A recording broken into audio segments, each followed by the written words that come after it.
माननीय अध्यक्ष महोदय एवं माननीय सभी सदस्यों को मेरा नमस्कार। बैठिए अंकित। Thank you. अब हम 3 लोग बैठे हैं, तो आपको कैसे समझ में आया कि कौन अध्यक्ष है? मैम आप लग रही हैं इसलिए मैम आप बोर्ड के सेंटर मैं बैठी हैं इसलिए मैं अध्यक्ष हूँ। अच्छा चलिए ठीक है, कोई बात नहीं। कुछ बताइए अंकित अपने बारे में। मैम मेरा नाम अंकित सोनी है। मैं मध्य प्रदेश के शहडोल जिले से बिलोंग करता हूँ। मेरी उच्चतर माध्यमिक तक की शिक्षा शहडोल जिले में ही संपन्न हुई है। अच्छा। पश्चात मैंने इंदौर में स्थित medical institute of technology and management से मैकेनिकल इंजीनियरिंग बैचलर इंजीनियरिंग की डिग्री हासिल की है। इसके पश्चात मैं सिविल सेवा की तैयारी में तत्पर हूँ और माननीय बोर्ड के समक्ष मेरा तीसरा साक्षात्कार है। ये आपका कौन सा साक्षात्कार है? तीसरा साक्षात्कार है। तीसरा साक्षात्कार है जी। कब दिया इससे पहले? मैंने 2017 राज्य सेवा परीक्षा का साक्षात्कार दिया और 2019 राज्य सेवा परीक्षा का साक्षात्कार दिया। अब अंकित मुझे ये बताइए, आत्मविश्लेषण या आत्मचिंतन करके कि आप एक अच्छे विद्यार्थी हैं, तब तो साक्षात्कार तक पहुँचे और 2 बार पहुँचे, तीसरी बार भी अवसर मिला है आपको। पिछले 2 साक्षात्कार में ऐसी कौन सी कमियां रह गई जिसकी वजह से आपका सिलेक्शन नहीं हो पाया? मैम सिलेक्शन ना होने के पीछे जो मूल वजह मुझे लगती है, 2017 में मैं मेंस उतने अच्छे से कवर नहीं कर पाया था और 2019 में मैं साक्षात्कार में उतना अच्छा परफॉर्म नहीं कर पाया था। मेरी गलती है। नहीं, उसमें क्या मतलब कमी किस जगह पर रही आपका? कौन सा पक्ष कमजोर रहा? मैम 2019 के साक्षात्कार में माननीय अध्यक्ष महोदय के द्वारा शहडोल जिले से कुछ सवाल पूछे गए थे। मतलब जिला कमजोर रहा, वो सवाल नहीं हो पाए आपसे। अभी आपने प्रिपरेशन अच्छी कर ली उस विषय की? जी मैम मैंने प्रिपेयर किया। बहुत अच्छी बात है, अपनी गलतियों से क्योंकि सीखना है जी और ये अवसर बार बार नहीं आएंगे, पिछली 2 बार मिले हैं तो ये इस अवसर को ग्रैब करना है ना। अंकित का क्या अर्थ होता है? अंकित का लिटरल मीनिंग अगर बात करें मैम तो चिन्हित करना होता है, किसी बात को कहीं उकेरना होता है। इसके अलावा इसे प्रभावशाली शब्द के रूप में भी जाना जाता है। इसका अंकित का उकेरना या प्रभावशाली के रूप में एक वाक्यों में प्रयोग कर दीजिए इस शब्द का, है ना।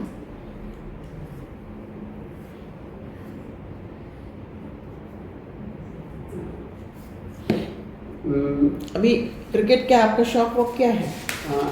क्रिकेट भी मेरी हॉबी है मैम। लिखा है मेरे को तो, देखो मैंने पढ़ा ही नहीं। अभी IPL चल रहा है ना। बुमराह ने क्या कर दिया उस दिन? मैम अभी उन्होंने पिछले मैच में 5 विकेट पा लिए हैं। लेकर मैं आपकी बात बनाने में सहयोग कर रही हूँ। लेकर मैन ऑफ द मैच भी उन्हीं को मिला। अरे अंकित का उपयोग करना है वहां पर। बुमराह ने 5 IPL के इतिहास में 5 कितने रन पर लेकर अपना नाम स्वर्णाक्षरों में अंकित कर लिया। मैंने आपकी मदद की, आपको रास्ता दिखा रही थी मैं। खैर कोई बात नहीं, बहुत ज़्यादा घबराइए मत, है ना। बिल्कुल कूल। रामलाल आपके पिताजी का नाम है। अंकित में, अच्छा, से पहले एक सवाल और करूँगी। अंकित में जल्दी से बताना बिल्कुल। अंकित में कितने वॉवेल हैं? जल्दी। 1 2 में सर। आई याद आता है, ये रह जाता है। रामलाल आपके पिताजी का नाम है बेटा? जी मैम। भगवान राम जो है 500 साल बाद एक लंबी लड़ाई के बाद आकर के विराज गए हैं, तो इस बार की रामनवमी भी खास होने वाली है जी, है ना। रामनवमी क्यों खास होने वाली है? मैम रामनवमी इसलिए खास होने वाली क्योंकि अयोध्या में नवनिर्मित राम भगवान का जो मंदिर है, वहाँ उनकी प्राण प्रतिष्ठा हुई है भगवान राम की। तो इस बार रामनवमी का जो त्यौहार है, अयोध्या केंद्र रहेगा रामनवमी का इस बार। और इसके अलावा जो चर्चा में जहाँ मैं पहुँचना चाह रही हूँ, फटाफट पहुँच जाइए आप। कुछ विशेष होने वाला है रामनवमी को वहाँ पर अयोध्या में मंदिर में? अखबार पढ़ते हैं जी, न्यूज़ भी देखते होंगे ना, है ना। थोड़ा सा और पहुँचाओ। कुछ उनका अभिषेक वगैरह कुछ अलग तरीके से होगा इस बार? देख लीजिएगा, ये बहुत करंट अफेयर का बड़ा ही ऐसा मुद्दा है जी, है ना। सुहागपुर भी आपके डेफ में आ रहा है। सुहाग का अर्थ क्या होता है? सुहाग। हाँ, सुहाग मत कर लीजिए आप इसको। चलिए सुहाग को सुहाग कर लेते हैं। सुहाग का क्या तात्पर्य है? मैम अंकित, आप पूरा नाम सोनी ना, तो जी, आप जी। बताइए, बिल्कुल बता सकते हैं आप सुहाग का। मैम सुहाग अक्सर हम इस्तेमाल में देखने को मिलता है शब्द, वो महिलाएं अपने हस्बैंड के लिए सुहाग करते हैं। सुहाग हस्बैंड के लिए नहीं होता है। जी सुहाग क्या है? पार्ट्स ऑफ स्पीच के हिसाब से पढ़ा हुआ है ना, थोड़ी अंग्रेजी पढ़ी है कि जी नहीं जी पढ़ी? मैम, हिंदी में भी पढ़ते हैं हम शब्द भेद, जी मैम, है ना। तो सुहाग कोई पति के लिए इस्तेमाल थोड़ी होता है। हाँ, होता है वहाँ भी, उस संदर्भ में भी होता जी है, मैम। लेकिन सुहाग क्या है? मैम नाउन है, प्रोनाउन है, वर्ब है, एडवर्ब है, एडजेक्टिव है, क्या है? मैम मैं क्लियर नहीं, बट शायद एडजेक्टिव है। वाक्य बना के देखोगे तो आपको समझ में आ जाएगा कि क्या है ना? ठीक जी, है। मैम। शेडोल से आप आते हैं। जी शेडोल पर अभी हमारे भाई लोग आपसे सवाल करेंगे, जी है ना। आपने तैयारी अच्छी करी है तो अच्छे से सवाल करेंगे। राजीव गांधी प्रौद्योगिकी विश्वविद्यालय से आप पढ़े हैं, जी है ना। पूर्व प्रधानमंत्री श्रीमान राजीव गांधी जी के 2 महत्वपूर्ण योगदान भारत के विकास में बता दीजिए, या उनकी 2 ऐसी योजनाओं का जिक्र कर दीजिए जिनको हम बहुत आदर के साथ याद करते हैं।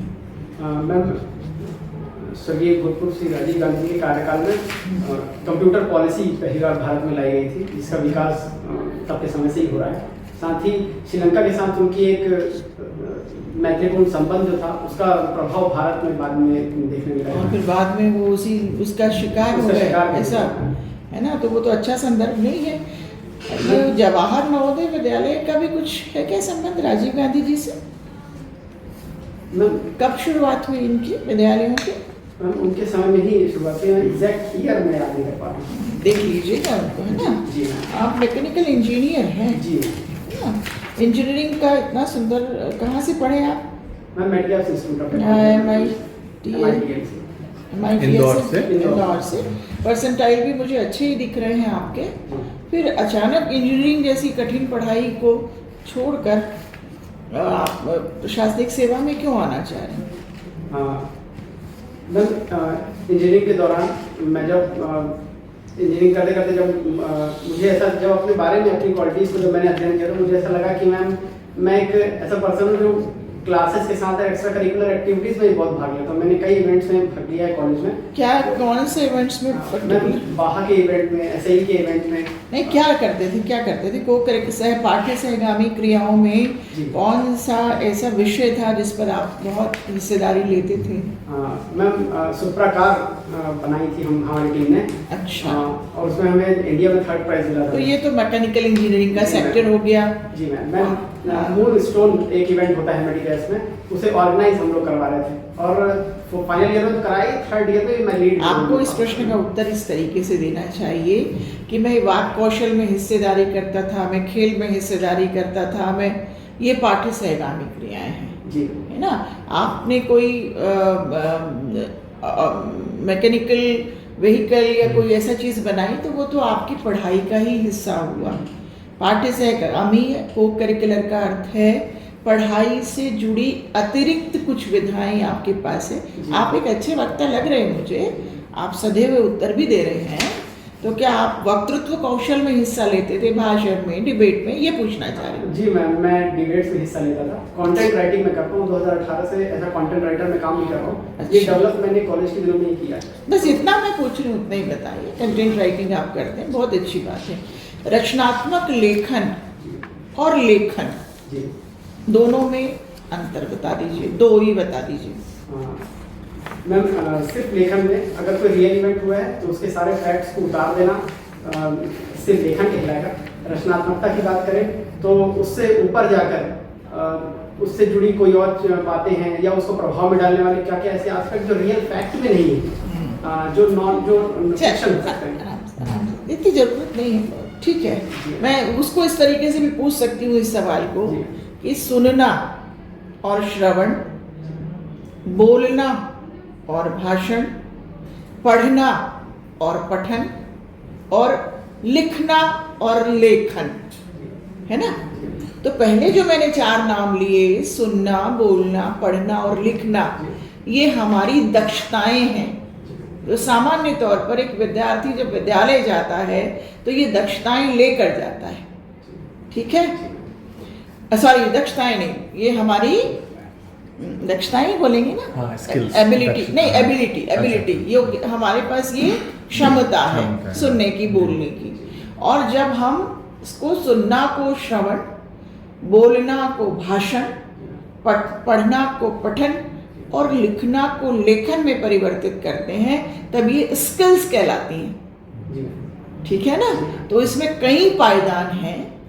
समझ गए मैं क्या पूछना चाह रही थी? लिखना से लेखन तक पहुंचने के लिए या रचनात्मक लेखन तक पहुंचने के लिए कई सीढ़ियों का सफर तय करना होता है। लिखना कोई भी कर सकता है, हर विद्यार्थी करेगा। रचनात्मक लेखन कंटेंट राइटिंग वाले लोग कर सकते हैं, तो आप कर ही रहे हैं, अच्छी बात है, बधाई हो आपको इस बात के लिए, है ना? क्रिकेट खेलना आपको पसंद है ना? तो अभी बाकी मेरे साथ ही करेंगे इस सवाल में, मेरे लिए तो इतना। आपने बताया आप एज अ कंटेंट राइटर काम कर रहे हैं, कहाँ काम करता है? सर यूट्यूबर्स हैं कई, उनके जो स्क्रिप्टेड वीडियोस होते हैं, उनकी जो टीम होती है उसमें मैं ऐसा स्क्रिप्ट राइटर काम करता हूँ। तो आज किसी का नाम बताएं, कोई फेमस यूट्यूबर हो जिसके लिए आप काम करते हैं? सर SRP करके एक यूट्यूबर हैं जो क्राइम थ्रिलर के ऊपर वीडियोस बनाते हैं, उनके 2.5 मिलियन सब्सक्राइबर हैं यूट्यूब पर, तो उनके साथ काम किया है। लेकिन मुझे रियल इवेंट्स पर लिखना ज़्यादा पसंद है, अगर यूट्यूबर रियल इवेंट्स पर वीडियोस बनाते हैं। जैसे एग्जाम्पल? सर चेरनोबिल के ऊपर एक वीडियो बनी थी, तो हालांकि वो बहुत ज़्यादा सब्सक्राइबर नहीं उनके, लेकिन वो अभी ग्रो कर रहे हैं। जितना पूछे बस उतना ही बोलिए, जी, ठीक है? हम नहीं बोल रहे कि आप जिनके लिए बनाते हैं वो वायरल हो जाते हैं एंड ऑल। आप लेखन करते हैं, बहुत अच्छी बात है। आपने वेब सीरीज देखी है पास में ऑलमोस्ट सारी? हाँ जी सर, मनी हाइस्ट देखा है? मैंने इसकी देखी। उससे क्या सीखने को मिला? सर मनीष से पुलिस और इससे हम ऐसे देख सकते हैं कि पुलिस और क्रिमिनल के बीच में किस तरीके से कोई किसी एक इवेंट पर किस तरीके से बातों के माध्यम से भी हम उनसे मतलब ऐसा अगर कोई इंसिडेंट वो करने वाले हैं जो हानिकारक हो सकता है या समाज के लिए खराब हो सकता है, तो बातों से हम उन्हें कैसे अवॉइड किया जा सकता है, ये भी हम सीख सकते हैं। नहीं, वहाँ तो चोर अवॉइड कर रहे थे कि वो ना पकड़े जाए, पुलिस तो ऐसे उस तरीके का नहीं। हाँ, आपको सीखने क्या मिलता है वहाँ पे? आपको सीखने मिला एज अ टीम कैसे काम किया जाता है, जी सर। या कोऑर्डिनेशन किस तरीके से रखा जाए, ये सीखने मिला? जी सर, जो रॉबर्ट की जो टीम थी उनके बीच जो मैनेजमेंट था और टीम लीडर का, उन्हें कैसे बचना है पुलिस से। हालांकि ये अनलॉफुल है, बट नहीं हम अपने लिए सीख आप सकते वो हैं। मत बताइए कि वो ठीक है या नहीं। Do not try to justify yourself, okay? कि मैं रॉबर के बारे में बोल रहा हूँ तो मैं अलग गलत पक्ष में हूँ, ये नहीं पूछ रहे हैं। सर का ये कहना है कि हो सकता है रॉबर्ट से भी आपने कुछ अच्छा सीखा हो। टीम मैनेजमेंट आप बोल रहे हैं, आपने उनसे रॉबर्ट से सीखा, जी सर, राइट? यस। आपका पसंदीदा किरदार कौन था उसमें?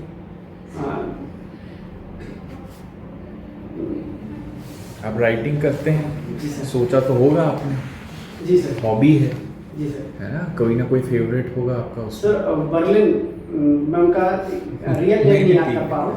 चलिए, बर्लिन, जी सर। ओके। ठीक सर। चलें, तो क्रिकेट खेलना पसंद है आपको, जी। IPL भी देखते हैं? जी सर। अच्छा, तो अभी क्या हुआ था? मुंबई इंडियंस की टीम में कुछ बदलाव हुए हैं अभी? सर मुंबई इंडियंस की टीम में वर्तमान में सबसे बड़ा बदलाव उनके कैप्टन में हुआ है, जो पहले रोहित शर्मा हुआ करते थे, अब हार्दिक पांड्या है।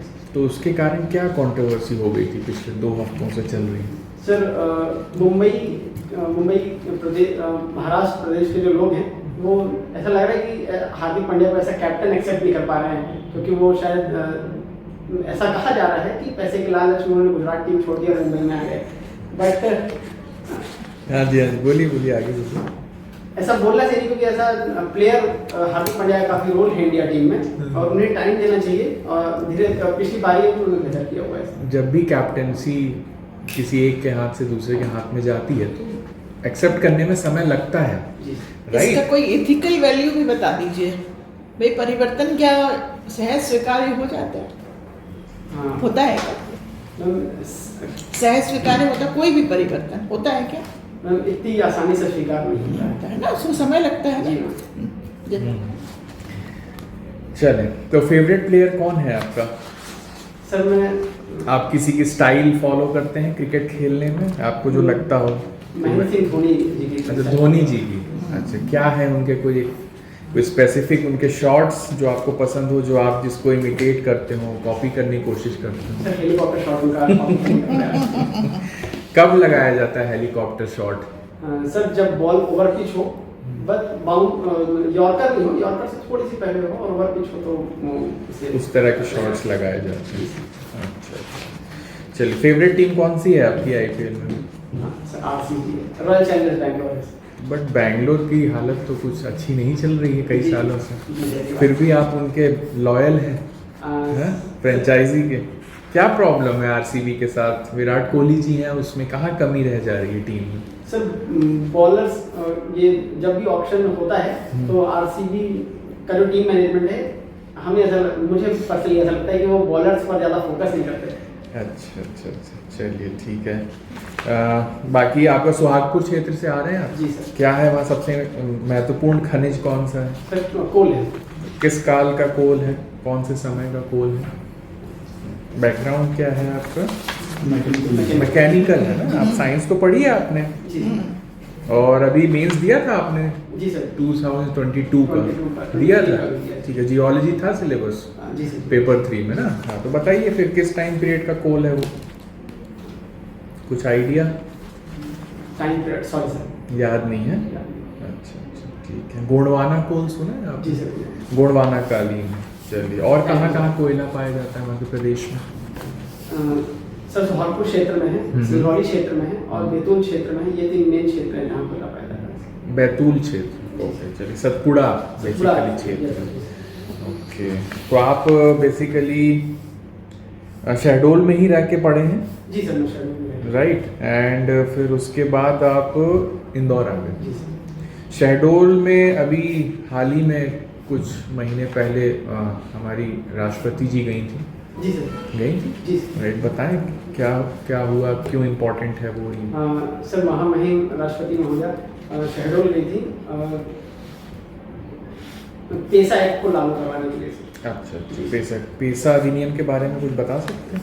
सर पंचायती राज को एसटी क्षेत्र में और मजबूत करने के लिए पेसा अधिनियम लाया गया था 1996 में, जिससे कि जो एसटी समुदाय है उनके लिए भी कुछ ऐसे फेवरेबल पॉइंट्स दिए जाएं कि जो डेवलपमेंट हो पंचायतों का वो उनको फोकस में। तो अभी कुछ अधिकार दिए गए हैं ग्राम सभा को, पंचायत को, कुछ अधिकार दिए गए हैं?